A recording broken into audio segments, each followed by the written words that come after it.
নমস্কার। পশ্চিমবঙ্গ সমগ্র শিক্ষা মিশন, বিদ্যালয় শিক্ষা বিভাগ, পশ্চিমবঙ্গ সরকারের উদ্যোগে বাংলার শিক্ষা ক্লাসরুম 2024-এ আজ আপনাদের সকলকে স্বাগত জানাই। আমি ডক্টর অভিজিৎ মজুমদার, উদয়রামপুর পল্লীশ্রী শিক্ষায়তনের জীবন বিজ্ঞানের সহশিক্ষক। আজ দশম শ্রেণীর দ্বিতীয় অধ্যায় জীবনের প্রবহমানতা এই বিষয়ের উপরে একটু আলোচনা করতে এসেছি। জীবনের প্রবহমানতা বা কন্টিনিউটি অফ লাইফ বলতে আমরা যেটা বুঝি সেটি হলো একটি কোষ থেকে যে বৈশিষ্ট্যগুলি পরবর্তী কোষের মধ্যে সঞ্চারিত হয়, এইভাবে প্রতিটি কোষের বৈশিষ্ট্য কিভাবে প্রবাহের মতো অর্থাৎ একটা থেকে আরেকটাতে সঞ্চারিত হয়, একটি বংশ থেকে আরেকটি বংশে সঞ্চারিত হয় এবং এইভাবে যে কোনো প্রজাতির ধারা কিভাবে অব্যাহত থাকে, এটি হলো জীবনের প্রবহমানতা।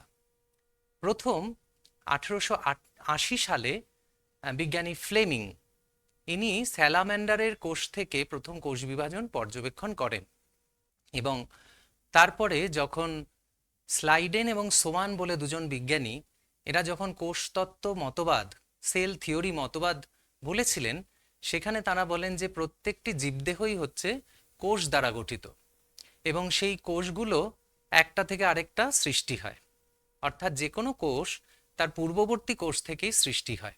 তাহলে জীবনের যে প্রবহমানতা সেটা কোষ বিভাজনের মাধ্যমেই কিন্তু সঞ্চারিত হয়। এই প্রবহমানতা কোষ বিভাজনের মাধ্যমে কিভাবে সঞ্চারিত হয় সেটা তো আমরা নিশ্চয়ই জানবো, কোষ বিভাজন কিভাবে ঘটে। কিন্তু এই কোষ বিভাজন জানবার আগে আমাদের জানতে হবে ক্রোমোজোম কি, ক্রোমোজোম কিভাবে কোথা থেকে তৈরি হয় এইটা, এবং ক্রোমোজোমের মধ্যে আমরা জানি জিন থাকে, তাহলে সেই জিনগুলো ক্রোমোজোমের মধ্যে কিভাবে থাকে, কোথায় থাকে, তাহলে এই উত্তরগুলো আমাদের জানতে হবে। প্রথমত তাহলে যাচ্ছি যে ক্রোমোজোম কি।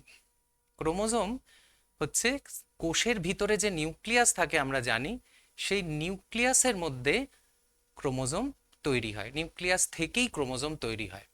আমরা এখানে একটি কোষ দেখতে পাচ্ছি এবং সেই কোষের কেন্দ্রে নিউক্লিয়াস নীল রঙের যে অংশটা দেখতে পাচ্ছি, এবং সেইখান থেকে নিউক্লিয় জালিকা থেকে তৈরি হয় ক্রোমোজোম। কিন্তু কিভাবে? নিউক্লিয় জালিকা থেকে সরাসরি ক্রোমোজোম এইভাবে তৈরি হতে পারে না, কতগুলি ধাপের মাধ্যমে ক্রোমোজোমটা তৈরি হয়। যেমন আমি একটা সহজ উদাহরণ দিয়ে বলি, একটি সোয়েটার যেটি হয়তো 2-3 রকমের রঙের উল দিয়ে বোনা হয়েছে। এবার আমার হয়তো পছন্দ হয়নি সোয়েটারটি, সেই সোয়েটারটির উলগুলোকে কালো রঙের উল, সাদা রঙের উল, লাল রঙের উল, এগুলোকে আমরা খুলে ফেলছি, উলগুলোকে খুলে ফেলছি, খুলে একটা ছোট্ট করে বল তৈরি করছি, এক একটা উল দিয়ে এক একটা বল।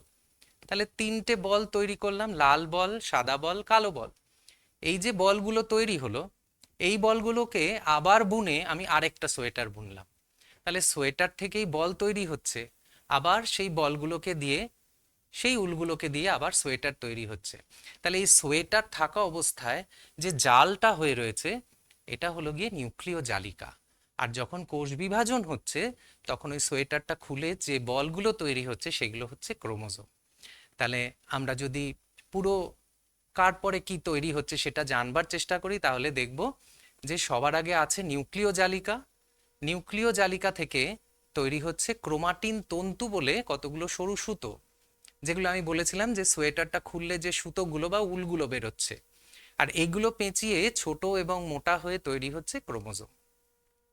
আবার এই ক্রোমোজোমের মধ্যে যখন ইন্টারফেস দশা, যখন কোষটা বিভাজিত হচ্ছে না, সেই সময় এই ক্রোমোজোমগুলোর মধ্যে ক্রোমাটিড আমরা তো দেখতে পাচ্ছি, যখন বিভাজন দশায় তৈরি হবে তখন ক্রোমাটিড দেখতে পাবো। আর এই ক্রোমাটিডগুলোই ইন্টারফেস দশায় যখন দেখব, দুটো সরু সুতোর মতন দেখব, তখন তাদেরকে আমরা ক্রোমোনিমা বা একবচনে ক্রোমোনিমাটা বলে থাকি। এই ক্রোমোনিমা কিন্তু তৈরি হয় ডিএনএ এবং প্রোটিন দিয়ে তৈরি হয়। তাহলে এই প্রোটিন এবং ডিএনএ দিয়ে ক্রোমোনিমা তৈরি হচ্ছে, আর এই ডিএনএর ভিতরেই থাকে হচ্ছে জিন। তাহলে আমরা যদি ছবিটা একবার ভাবার চেষ্টা করি, যে সবার আগে কোষ রয়েছে, কোষের মধ্যে আছে নিউক্লিয়াস, নিউক্লিয়াস থেকে ক্রোমাটিন তন্তুগুলো খুলে গিয়ে সেগুলো পেঁচিয়ে তৈরি হচ্ছে ক্রোমোজোম, ক্রোমোজোমের মধ্যে আছে ডিএনএ, এবং ডিএনএর মধ্যে যেগুলো কর্মক্ষম অংশ, অর্থাৎ একটা নির্দিষ্ট বংশগত বৈশিষ্ট্যকে নিয়ন্ত্রণ করছে একটা ডিএনএর যতটুকু অংশ, তাকে আমরা বলছি জিন। তাহলে আরও একবার যদি আরেকটু পরিষ্কার করে ভাবার চেষ্টা করি, যে ক্রোমোজোমের সংজ্ঞা দেওয়ার চেষ্টা করি, তাহলে আমরা বলি হচ্ছে নিউক্লিয় জালিকা থেকে উৎপন্ন হয়। ক্রোমোজোমগুলো তৈরি হয় কোথা থেকে? নিউক্লিয় জালিকা থেকে।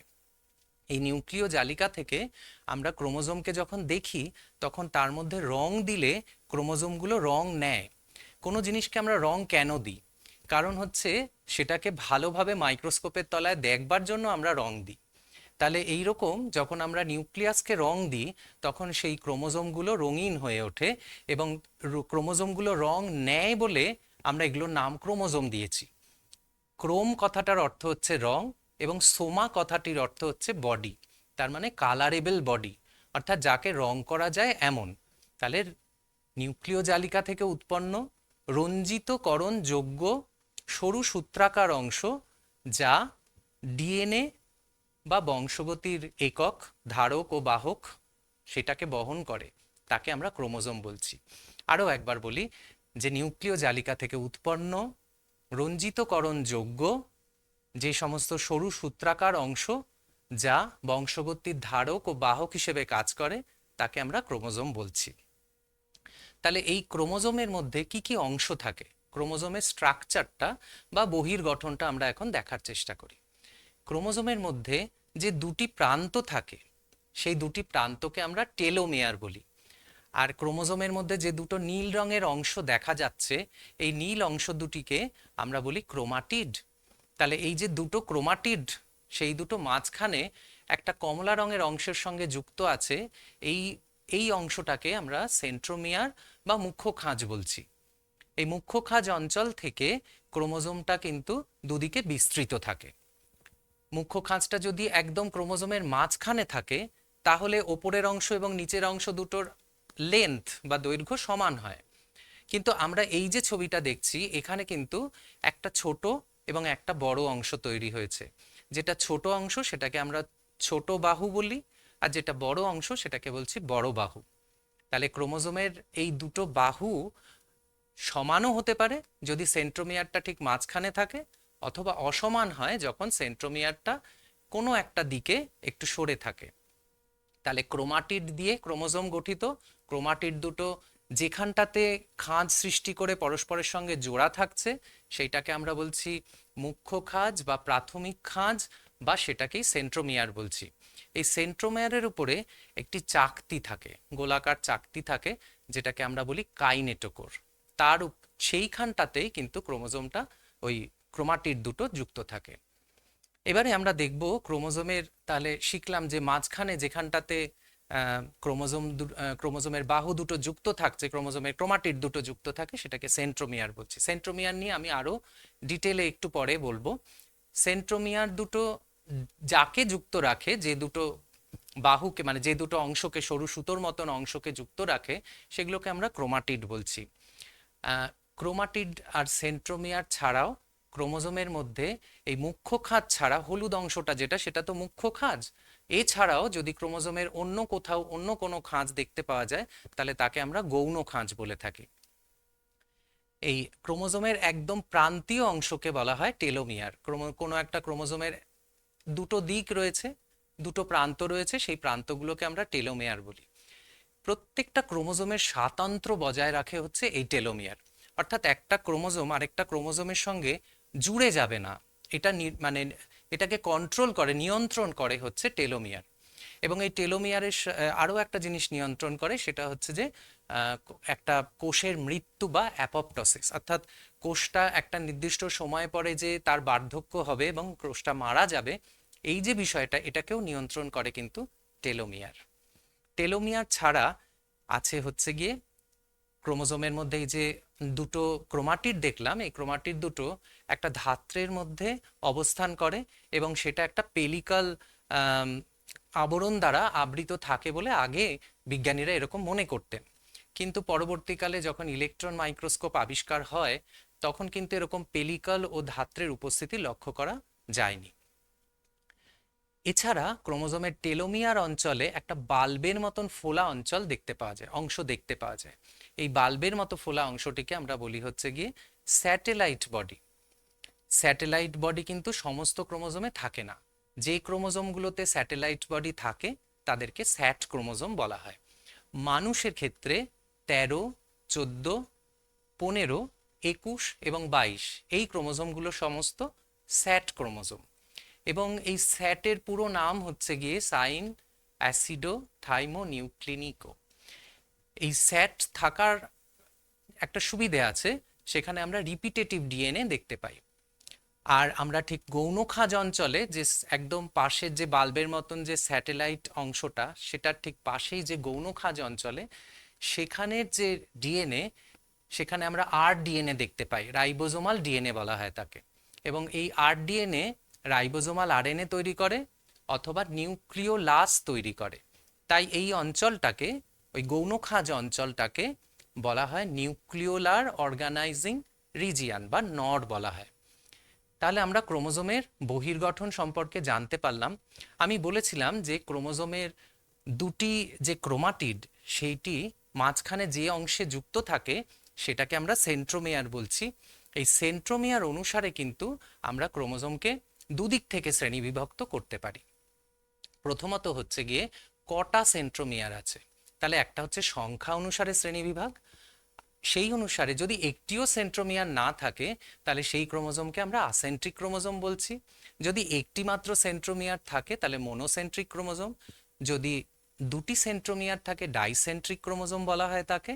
এবং যদি ক্রোমোজোমের মধ্যে একাধিক সেন্ট্রোমিয়ার থাকে, অনেকগুলি সেন্ট্রোমিয়ার থাকে, তাহলে পলিসেন্ট্রিক ক্রোমোজোম বলা হয়। অন্যদিকে আমরা দেখতে পাচ্ছি যদি অবস্থান অনুসারে দেখি যে সেন্ট্রোমিয়ারটা ক্রোমোজোমের মধ্যে কোথায় আছে, অবস্থানটা কোথায়, সেই অনুযায়ী যদি একদম মাঝখানে থাকে, সেন্ট্রোমিয়ারটি যদি ক্রোমোজোমের একদম মাঝখানে থাকে তাহলে মেটাসেন্ট্রিক বা ভি ক্রোমোজোম।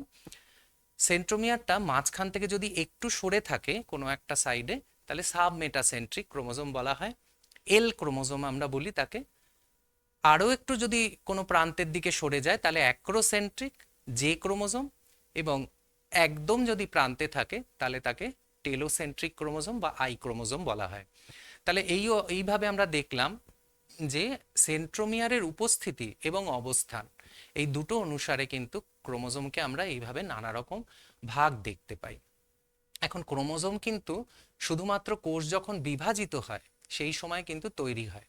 এবং এই যে এত রকম ভি, এল, জে এবং আই ক্রোমোজোমের কথা বললাম, এগুলো কিন্তু সমস্ত অ্যানাফেজ দশাতেই আমরা দেখতে পাই। কিন্তু অন্যান্য সময় সাধারণত মেটাসেন্ট্রিক ক্রোমোজোম, অর্থাৎ মেটাফেজ দশায় যেটা হয় যে সেন্ট্রোমিয়ারটা একদম মাঝখানে থাকে, মেটাসেন্ট্রিক ক্রোমোজোম হিসেবে আমরা দেখতে পাই। অর্থাৎ সেই সময় কিন্তু ক্রোমোজোমের দুটো বাহুর দৈর্ঘ্য সমান হবে। তাহলে সেন্ট্রোমিয়ারের কথা আমরা জানলাম এবং ক্রোমোজোমের শ্রেণীবিভাগও দেখতে পেলাম সেই অনুসারে। এইবারে আমরা জানবো হচ্ছে কয়েকটা ছোট ছোট বিষয়, যে যে ক্রোমোজোম তাকে আমরা ভাঙতে ভাঙতে শেষ পর্যন্ত সবচেয়ে সূক্ষ্মতম যে তন্তু পেয়েছিলাম সেটাকে আমরা বলেছিলাম ডিএনএ। ডিএনএ এবং আরও একটি জিনিস আরএনএ। এই ডিএনএ এবং আরএনএ এই দুটিকে আমরা বলি হচ্ছে নিউক্লিক অ্যাসিড। কেন বলি? তার কারণ এরা নিউক্লিয়াসে পাওয়া যায় এবং এরা অ্যাসিড ধর্মী। তাহলে অ্যাসিড ধর্মী নিউক্লিয়াসে উপস্থিত এরকম যৌগকে আমরা নিউক্লিক অ্যাসিড বলছি, যার উদাহরণ হচ্ছে ডিএনএ এবং আরএনএ। ডিএনএ এর পুরো নাম হচ্ছে ডিঅক্সিরাইবো নিউক্লিক অ্যাসিড এবং আরএনএ এর পুরো নাম হচ্ছে রাইবো নিউক্লিক অ্যাসিড। আমরা জানবো যে এই ডিএনএ এর সাথে আরএনএ এর কি পার্থক্য আছে। তো ডিএনএ এর মধ্যে আমরা দেখতে পাই হচ্ছে দুটি তন্ত্রী, অর্থাৎ দুটো সুতো থাকে ডিএনএ এর। আমরা দেখতে পাচ্ছি ডান দিকে ডিএনএ রয়েছে, নীল রঙের দুটো সুতো দেখতে পাচ্ছি, দুটো সূত্র। তাহলে ডিএনএ এর মধ্যে দুটি তন্ত্রী বর্তমান, কিন্তু আরএনএ তে আমরা দেখছি একটাই মাত্র সুতো আছে, আরএনএ তে একটি তন্ত্রী বর্তমান। অর্থাৎ ডিএনএ বা আরএনএ এরা কিন্তু অ্যাকচুয়ালি পুঁতির মালার মতো দেখতে। তাহলে ওই যে এক একটা পুঁতি সেগুলো হলো নিউক্লিওটাইড, আর নিউক্লিওটাইডগুলো আবার তৈরি হয়েছে কতগুলো নাইট্রোজেন বেস দিয়ে। তাহলে এই যে নাইট্রোজেন বেসগুলো, এগুলো ডিএনএ এর ক্ষেত্রে হচ্ছে সবই আরএনএ এর সাথে মিলবে, শুধু থাইমিন বলে একটা নাইট্রোজেন বেস যেটা ডিএনএ তে আছে সেটা কিন্তু আরএনএ তে নেই। আরএনএ তে থাইমিনের বদলে আছে ইউরাসিল বলে একটি বেস। তাহলে আমরা দেখলাম যে ডিএনএ হচ্ছে দ্বিতন্ত্রী আর আরএনএ হলো একতন্ত্রী। ডিএনএর মধ্যে থাইমিন বেসটা থাকে, আর তার পরিবর্তে আরএনএর মধ্যে থাইমিনের পরিবর্তে থাকে ইউরাসিল। এবার আমাদের মতন সমস্ত ইউক্যারিওটসদের মধ্যে আমরা দেখতে পাই যে সেখানে, এমনকি প্রোক্যারিওটদের মধ্যেও ডিএনএই থাকে হচ্ছে জীবনের ধারক ও বাহক হিসেবে। অর্থাৎ বংশগত বৈশিষ্ট্যগুলো ডিএনএ পরবর্তী প্রজন্মের বংশধরদের মধ্যে সঞ্চারিত করে। কিন্তু আরএনএর মূল কাজ হচ্ছে আরএনএ থেকে প্রোটিন তৈরি হয়। আরএনএর কাজ তাহলে প্রোটিন সংশ্লেষে সহায়তা করা। তাহলে এই আরএনএ প্রোটিন সংশ্লেষে সহায়তা করলেও কিছু কিছু ভাইরাসের ক্ষেত্রে, যাদেরকে আমরা আরএনএ ভাইরাস বলি, যেমন কিছুদিন আগে করোনার কথা আমরা জানি, সেই করোনা ভাইরাস কিন্তু একটা আরএনএ ভাইরাস। অর্থাৎ এরকম ভাইরাস যেগুলো আরএনএই রয়েছে, যাদের ডিএনএ নেই, তারা রিভার্স ট্রান্সক্রিপশনের মাধ্যমে ডিএনএ বানায়, কিন্তু তাদের ক্ষেত্রে বংশগত বৈশিষ্ট্যকে বহন করে কিন্তু আরএনএ। তাহলে আরএনএ এমনি নর্মালি তার কাজ হচ্ছে গিয়ে প্রোটিন তৈরি করা, কিন্তু কোনো কোনো ক্ষেত্রে আরএনএও কিন্তু বংশগত বৈশিষ্ট্যকে পরিবহন করে। তাহলে এই দুটো আমরা শিখলাম যে ডিএনএ এবং আরএনএর মধ্যে কি ডিফারেন্সেস আছে। এবারে তোমাদেরকে যেটা নিয়ে আলোচনা করব সেটা আরেকটি বিষয়, যে এই যে ক্রোমাটিন তন্তুর কথা বলেছিলাম একটু আগে, আমি একটা উদাহরণ দিয়েছিলাম যে একটা সোয়েটার, সেই সোয়েটার মধ্যে 3 রকমের ধরো উল দিয়ে তৈরি হয়েছে সোয়েটারটা, একটা হচ্ছে লাল, একটা সাদা, একটা কালো। এই সোয়েটারটাকে আমি উলগুলোকে খুলে ফেলছি, তাহলে এই যে খুলে ফেলছি, এই যে তন্তুগুলো তৈরি হচ্ছে, এইগুলোকেই আমরা বলছি হচ্ছে গিয়ে ক্রোমাটিন তন্তু। এখন এই ক্রোমাটিন আবার দুরকম হয়, একটাকে আমরা বলি ইউক্রোমাটিন, আরেকটাকে বলি হেটারোক্রোমাটিন। আমরা জানবো যে এই ইউক্রোমাটিন এবং হেটারোক্রোমাটিন ব্যাপারটা কি। আমি বলেছিলাম তোমাদেরকে যে আমরা নিউক্লিয়াসকে কালার দিলে সেই নিউক্লিয়াস সেই কালারটাকে অ্যাবজর্ব করতে পারে, রংটাকে গ্রহণ করে, কিন্তু নিউক্লিয়াসের সমস্ত অংশটা কিন্তু একই রকম ভাবে রঞ্জিত করা যায় না। অর্থাৎ যখন ইন্টারফেস দশায়, অর্থাৎ কোষটা যখন বিভাজিত হচ্ছে না, সেই সময় আমরা যদি রং দিই, তাহলে দেখবো, তোমরা দেখতে পাচ্ছ যে এই যে নিউক্লিয়াসটার বাইরের অংশটা, পরিধির অংশটা, সেইখানে কিন্তু বেশি বেশি রং নিয়েছে। এই যে বেশি রং নিয়েছে, গাঢ় বর্ণে রঞ্জিত হয়েছে, এই জায়গাগুলোকে আমরা বলি হেটারোক্রোমাটিন। আর যেখানটা মাঝখানটা যেটা হালকা রঙে রঞ্জিত হয়েছে, সেটাকে আমরা বলি ইউক্রোমাটিন। ইউক্রোমাটিন কিন্তু প্রকৃতপক্ষে জিনগুলোকে বহন করে, এবং ইউক্রোমাটিন কিন্তু একটা সক্রিয় পদার্থ, যেটা কাজ করছে আর কি, মানে প্রোটিন সংশ্লেষ ঘটাচ্ছে ইত্যাদি কাজ করছে। হেটারোক্রোমাটিন কিন্তু কুণ্ডলীকৃত অবস্থাতে রয়েছে। অর্থাৎ কি কুণ্ডলীকৃত অবস্থায় রয়েছে, যদি এই ছবিটা তোমরা দেখো, দেখবে যে এই যে বাঁ দিকটা দেখতে পাচ্ছ ইউক্রোমাটিন লেখা রয়েছে, সেখানটাতে দেখো ডিএনএটা বেশ দূরে দূরে সরে আছে, মানে ডিএনএর অংশগুলো, নিউক্লিওজোমগুলো, ওগুলোকে গোল গোল যে নীল রঙের বলের মতন, ওগুলোকে নিউক্লিওজোম বলি আমরা, সেই নিউক্লিওজোমগুলো একটার থেকে একটা বেশ দূরে দূরে অবস্থান করছে। হ্যাঁ, তাহলে এই নিউক্লিওজোমগুলো যদি দূরে থাকে, তাহলে সেই জায়গাটায় হচ্ছে ডিএনএ রেপ্লিকেশন বলো বা ট্রান্সক্রিপশন, ট্রান্সলেশন, এগুলো হতে পারে। আর যদি সেটা কুণ্ডলীকৃত থাকে, পাশে যে হেটারোক্রোমাটিন অংশটা দেখানো হচ্ছে সেটা বেশ কুণ্ডলীকৃত হয়ে আছে, তাহলে হেটারোক্রোমাটিন অঞ্চলটা হচ্ছে কুণ্ডলীকৃত অবস্থায় থাকে এবং সেটা ইন্টারফেস দশায় বেশি রং নেয়। অন্যদিকে ইউক্রোমাটিন অঞ্চলটা আমরা দেখছি যে কম রং নিয়েছে। হেটারোক্রোমাটিন এবং ইউক্রোমাটিন এইভাবে পুরো ক্রোমাটিন তন্তুটা তৈরি করে। ক্রোমাটিন থেকে তারপরে আরো আরো সেটা পেঁচিয়ে ছোট এবং মোটা হয়ে ক্রোমোজোম গঠন করে। তাহলে আমরা একটা পার্থক্য পড়েছি এর আগে, ডিএনএ এবং আরএনএ এর পার্থক্য। এবার দেখলাম ইউক্রোমাটিন এবং হেটারোক্রোমাটিন। তোমাদেরকে আরো একটা জিনিস আমি দেখাচ্ছি, এটাকে আমরা বলি ক্যারিওটাইপ, মানুষের ক্যারিওটাইপ। অর্থাৎ মানুষের ক্ষেত্রে আমরা 46টা ক্রোমোজোম, অর্থাৎ 23 জোড়া ক্রোমোজোম দেখতে পাই। এই যে ক্রোমোজোমগুলোর প্রকৃতপক্ষে কেমন দেখতে হয়, এই ছবিটা এর মধ্যে তার মধ্যে আমরা প্রেজেন্ট করেছি। 1 নম্বর 2 নম্বর এরকম করে 22 জোড়া ক্রোমোজোম এখানে দেখানো হয়েছে। আর পাশে যে নীল রঙের বক্সটা দেখছো ছোট্ট করে, সেটার মধ্যে আমরা দেখতে পাচ্ছি আরো বাকি দুটো ক্রোমোজোম দেখানো হয়েছে। অর্থাৎ এই যে বাকি ক্রোমোজোমগুলো যেটা বেগুনি অংশে রয়েছে, এগুলো হচ্ছে বিভিন্ন দেহের বৈশিষ্ট্যকে নিয়ন্ত্রণ করে। দেহের বৈশিষ্ট্য বলতে আমাদের সমস্ত দেহ, তাদের যে কার্যাবলী, তাদের ফিজিওলজিক্যাল অ্যাক্টিভিটি, শারীরবৃত্তীয় প্রক্রিয়া, এই সমস্তগুলোকে নিয়ন্ত্রণ করে যে ক্রোমোজোমগুলো, তাদেরকে আমরা দেহ ক্রোমোজোম বা অটোজোম বলছি। আর যেগুলো আমাদের পুরুষ হবে না স্ত্রী হবে, এই যে লিঙ্গ নির্ধারণ করে, এইটাকে আমরা বলছি অ্যালোজোম বা সেক্স ক্রোমোজোম। আমাদের পুরুষদের ক্ষেত্রে এক্স এবং ওয়াই দুটো ক্রোমোজোম রয়েছে, এরা হচ্ছে অ্যালোজোম। আর মেয়েদের ক্ষেত্রে দুটিই আছে এক্স ক্রোমোজোম। তাহলে এইটা হলো অটোজোম এবং অ্যালোজোমের বিষয়ে পার্থক্য, যে আমাদের 22 জোড়া অটোজোম ছেলেদের এবং মেয়েদের উভয়েরই কিন্তু সমান থাকে।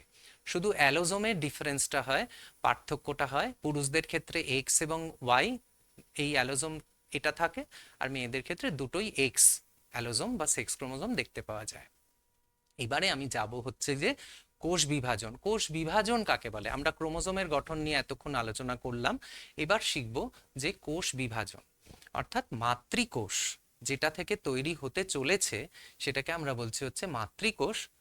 তার থেকে যেগুলো তৈরি হচ্ছে সেগুলোকে আমরা বলছি অপত্য কোষ। অপত্য মানে যেটা তৈরি হচ্ছে। তাহলে যে পদ্ধতিতে মাতৃকোষ বিভাজিত হয়ে অপত্য কোষ সৃষ্টি করছে তাকে আমরা কোষ বিভাজন বলছি। এখন এই কোষ বিভাজন কিন্তু কোষ চক্রের একটা অংশ। কোষ চক্রটা কি? তাহলে আমরা আগে এই কোষ চক্র ব্যাপারটা আলোচনা করব। কোষ চক্র বা সেল সাইকেল।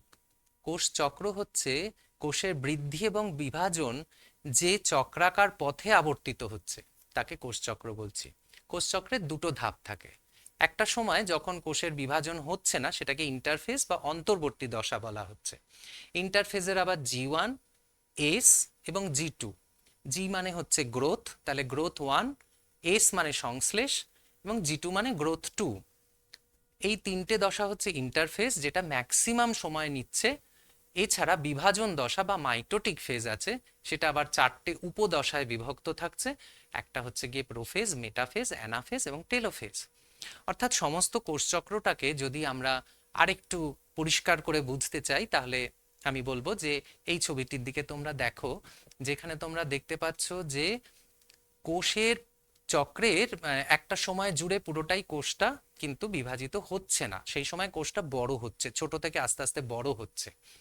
সেই দশাটাকে আমরা বলছি অন্তর্বর্তী দশা। তাহলে সংজ্ঞা হিসেবে বলতে গেলে কাকে অন্তর্বর্তী দশা বলবো? একটি কোষ বিভাজিত হওয়ার পরে আবার আরেকটি কোষ বিভাজনের মধ্যবর্তী যে সময়কাল তাকে অন্তর্বর্তী দশা বলা হয়। তাহলে এই অন্তর্বর্তী দশার প্রথম দশাটা কি? প্রথম দশাটা হচ্ছে গ্রোথ 1 বা G1। এই গ্রোথ 1 মানে সেখানে কোষকে কিছু টার্গেটস দেওয়া হয়। যেমন ধরো আমরা বলি না যে তুমি সায়েন্স নিয়ে পড়বে কিংবা আর্টস নিয়ে পড়বে, তাহলে তোমাকে মাধ্যমিক আগে পাশ করতে হবে, তাহলে তোমার আগে একটা টার্গেট আছে। যদি কারোর এই টার্গেটটা মিস হয়ে যায় তাহলে তাকে কি করতে হয়? তাকে আবার সেইটা ক্লিয়ার করার জন্য পরীক্ষার প্রস্তুতি নিতে হয় এবং পরীক্ষা দিতে হয়। ঠিক তেমনিভাবে এখানে কোষকেও কিন্তু কিছু টার্গেটস দেওয়া হয়। অর্থাৎ ধরো কোষের মধ্যে মাইটোকন্ড্রিয়া আছে 10টা, তাহলে এই 10টা মাইটোকন্ড্রিয়া ভাগ হয়ে গেলে তো পাঁচটা পাঁচটা দুভাগে বিভক্ত হয়ে যাবে, তাহলে তো মুশকিল। এভাবে মাইটোকন্ড্রিয়ার সংখ্যা তো ধীরে ধীরে কমতে থাকবে। তাহলে আগে 10টাকে তোমাকে কি করতে হবে? 20টা করে নিতে হবে।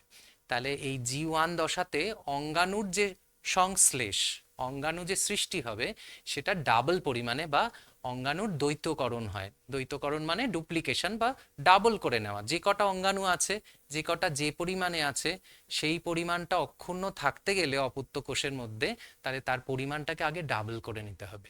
তাহলে এই যে অঙ্গাণুর সংশ্লেষ চলে, আর ডিএনএ থেকে আরএনএ তৈরি হওয়াকে আমরা বলছি ট্রান্সক্রিপশন। এই ডিএনএ থেকে আরএনএ তৈরি হয় এবং আরএনএ থেকে প্রোটিন তৈরি হয়, যেটাকে আমরা ট্রান্সলেশন বলি। তাহলে ট্রান্সক্রিপশন, ট্রান্সলেশন এই পদ্ধতিগুলো G1 দশায় হচ্ছে অঙ্গাণুর সংশ্লেষ ঘটার সাথে সাথে। এখন যদি G1 দশায় এই টার্গেটগুলো ফুলফিল না হয়, অর্থাৎ অঙ্গাণুর মানে যে পরিমাণটা, সংখ্যাটা, সেটা যদি কম তৈরি হয়েছে, যা তোমার টার্গেট দেওয়া হয়েছে তার চেয়ে কম হয়েছে, বা কোনো একটা ত্রুটি সৃষ্টি হয়েছে, খাদ্যের অভাব ঘটেছে, গ্রোথ ফ্যাক্টরের অভাব ঘটেছে, সেক্ষেত্রে কিন্তু কোষ বিভাজনটা ওইখানে আটকে যাবে। কোষ বিভাজনটা কিন্তু এগোলে বিপদ আছে। তাহলে সেই কোষ বিভাজনটা যেখানে গিয়ে আটকে যাচ্ছে, এই আটকে থাকা কোষ বিভাজনকে আমরা বলি হচ্ছে G0 দশা। ঠিক আছে? তাহলে G0 দশাতে কিন্তু কোষ বিভাজনটা বন্ধ হয়ে থাকছে সেই মুহূর্তে। কোষটা তখন ততক্ষণ পর্যন্ত যতক্ষণ ওই সমস্যাটাকে সমাধান না হচ্ছে কোষের মধ্যে, ততক্ষণ কোষটা কিন্তু G0 দশাতেই থাকবে। এই কারণেই আমরা দেখি যে স্নায়ু কোষ বা পেশি কোষ এরা বিভাজিত হয় না। যেমন স্নায়ু কোষের না বিভাজন তার কারণ হচ্ছে, বিভাজিত হতে না পারার কারণ হচ্ছে নিষ্ক্রিয় সেন্ট্রোজোম থাকে। তাহলে সেন্ট্রোজোম সেখানে বেমতন্তু তৈরি করতে পারবে না, সেই জন্য কোষ বিভাজনটা আটকে যায়। তাহলে G0 দশাতে এরকম কোষটা চলে যেতে পারে। আর যদি রিপেয়ার করে নিতে পারে কোষটা, যে তার যা যা টার্গেট ছিল সেই টার্গেটগুলো সে ফুলফিল করে নিল, তখন সে G1 থেকে এস দশায় ঢুকে যাবে। এস দশার কি বিশেষত্ব, না এস দশাতে ডিএনএ থেকে ডিএনএ তৈরি হবে। তাহলে ডিএনএর অ্যামাউন্টটা ডাবল করে নিতে হবে কোষটা বিভাজিত হওয়ার আগে। ডিএনএর পরিমাণটা ডাবল হয়ে গেল, তারপরে আবার ডিএনএ একটা সময় বন্ধ হয়ে যাবে তৈরি হওয়া, সেই দশাটাকে আমরা বলছি G2 দশা। তাহলে এইভাবে পুরো ইন্টারফেস জুড়েই কিন্তু ট্রান্সলেশন এবং ট্রান্সক্রিপশন হচ্ছে। শুধুমাত্র ডিএনএ থেকে ডিএনএ যে সময়কালটুকু জুড়ে তৈরি হচ্ছে, সেইটুকু সময়কে আমরা বলছি এস দশা বা সংশ্লেষ দশা। এরপরে G2 দশার পরে প্রোফেজ, মেটাফেজ, অ্যানাফেজ, টেলোফেজ, এই সমস্ত দশাগুলোকে একত্রে আমরা বলছি হচ্ছে ক্যারিওকাইনেসিস, অর্থাৎ নিউক্লিয়াসের বিভাজন বা ক্যারিয়নের বিভাজন। আর তারপরে আমরা দেখব সাইটোকাইনেসিস। এই টোটালটা মিলে সাইটোকাইনেসিস যেই হলো, সঙ্গে সঙ্গে দুটো ছোট ছোট অপত্য কোষ সৃষ্টি হলো। এখনই কিন্তু এরা সঙ্গে সঙ্গে আবার বিভাজিত হবে না, আমি বলেছিলাম যে এবারে এরা বড় হবে আস্তে আস্তে, তারপরে কিন্তু আবার তারা বিভাজিত হতে পারবে। তাহলে একটা ছোট্ট দুটো কোষ, সেই দুটো আস্তে আস্তে বড় হচ্ছে এই ইন্টারফেস দশার মাধ্যমে, অর্থাৎ ওই কোষটার মধ্যে আবার ওই G1 শুরু হয়ে যাচ্ছে। এইভাবে তাহলে চক্রাকারে চলছে পুরো ঘটনাটা, তাই এটাকে আমরা কোষ চক্র বলছি। এবারে আসছি কোষ বিভাজন কত প্রকার, সেই সেই বিষয়টাতে। কোষ বিভাজন কিন্তু আমরা জানি 3 প্রকার হয়: অ্যামাইটোসিস কোষ বিভাজন, মাইটোসিস কোষ বিভাজন এবং মিওসিস কোষ বিভাজন। চলে আসবো প্রথম প্রক্রিয়াটাতে, অ্যামাইটোসিস কোষ বিভাজন। এবারে অ্যামাইটোসিস কোষ বিভাজন এমন একটা প্রক্রিয়া যেটা নিম্ন শ্রেণীর জীবের ক্ষেত্রে আমরা দেখতে পাই। নিম্ন শ্রেণীর জীব বলতে ধরো ব্যাকটেরিয়া, তারপরে প্রোটিস্টা অর্থাৎ প্রোটোজোয়া, যেমন কিনা আমাদের অ্যামিবা আছে, ইস্ট রয়েছে। এদের মধ্যে আমরা, শৈবালের মধ্যেও হয়, কারার মধ্যে হচ্ছে আমরা এই ধরনের কোষ বিভাজন, অ্যামাইটোসিস কোষ বিভাজন দেখতে পাই।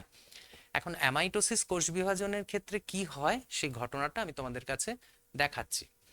ধরো এটা হচ্ছে একটা সামগ্রিক কোষ, একটা অ্যামাইটোসিস হতে চলেছে এরকম একটা কোষ, ব্যাকটেরিয়ার কোষ হতে পারে বা প্রোটোজোয়ার কোষ। সেটি যখন বিভাজিত হবে তখন সেটি দৈর্ঘ্যে ধীরে ধীরে বাড়তে থাকে। এই দৈর্ঘ্যে বৃদ্ধিপ্রাপ্ত হওয়ার পরে দেখতে কোষটাকে একটুখানি লম্বাটে লাগে, তার সাথে সাথে তার নিউক্লিয়াসটাও এরকম দৈর্ঘ্যে বৃদ্ধি পেতে থাকে। নিউক্লিয়াসটা মাঝখানে একটা খাঁজের সৃষ্টি হয় এবং সেই খাঁজ থেকে নিউক্লিয়াসটা দু প্রান্তের দিকে সরতে থাকে এবং খানিকটা ডাম্বেলের মতন দেখতে লাগে। তারপরে কোষের ঠিক মাঝ বরাবর একটা খাঁজ সৃষ্টি হয়। এই খাঁজটা ধীরে ধীরে দুদিক থেকে পরস্পরের দিকে বাড়তে থাকে এবং নিউক্লিয়াসটা একসময় পুরোপুরি সেপারেটেড, আলাদা হয়ে গেল। আর মাঝখানের এই খাঁজটা ধীরে ধীরে বাড়ছে, বাড়তে বাড়তে বাড়তে বাড়তে যেই ছুঁয়ে দিচ্ছে সঙ্গে সঙ্গে দুটো কোষ আলাদা হয়ে যাচ্ছে। তাহলে এইভাবে আমরা দেখলাম অ্যামাইটোসিস কোষ বিভাজনটা সংঘটিত হয়। তোমাদের আইডিয়াটা আরেকটু পরিষ্কার হওয়া দরকার, সেই কারণে আমি তোমাদেরকে অ্যামাইটোসিস কোষ বিভাজনটা আরেকবার একটুখানি পরিষ্কার করে বলছি। যে অ্যামাইটোসিস যখন যে কোষের মধ্যে হবে, সেই কোষটা প্রথমে আমরা দেখতে পাচ্ছি যে কোষের মধ্যে একটা সুস্পষ্ট নিউক্লিয়াস রয়েছে, আর এই নিউক্লিয়াসটার মাঝখানে একটা ছোট্ট খাঁজের সৃষ্টি হবে। সেই খাঁজটা ধীরে ধীরে বাড়তে থাকবে। দেখতে পাচ্ছ তোমরা নিউক্লিয়াসটা একটু লম্বাটে আকার ধারণ করছে, লম্বা হতে হতে তার মাঝখানের খাঁজটা আস্তে আস্তে বাড়ছে, ডাম্বেলের মতন হলো, তারপরে নিউক্লিয়াস দুটো আলাদা হয়ে গেল। এবার ঠিক তেমনি ভাবে কোষের মাঝখানে এবার আরেকটা খাঁজ সৃষ্টি হচ্ছে, সাইটোপ্লাজমের মধ্যে খাঁজটা সৃষ্টি হচ্ছে, ধীরে ধীরে ভেতরের দিকে ঢুকছে দু প্রান্ত থেকে খাঁজটা, এবং সেই খাঁজটা আবার যখন স্পর্শ করছে তখন দুটো অপত্য কোষের সৃষ্টি হচ্ছে।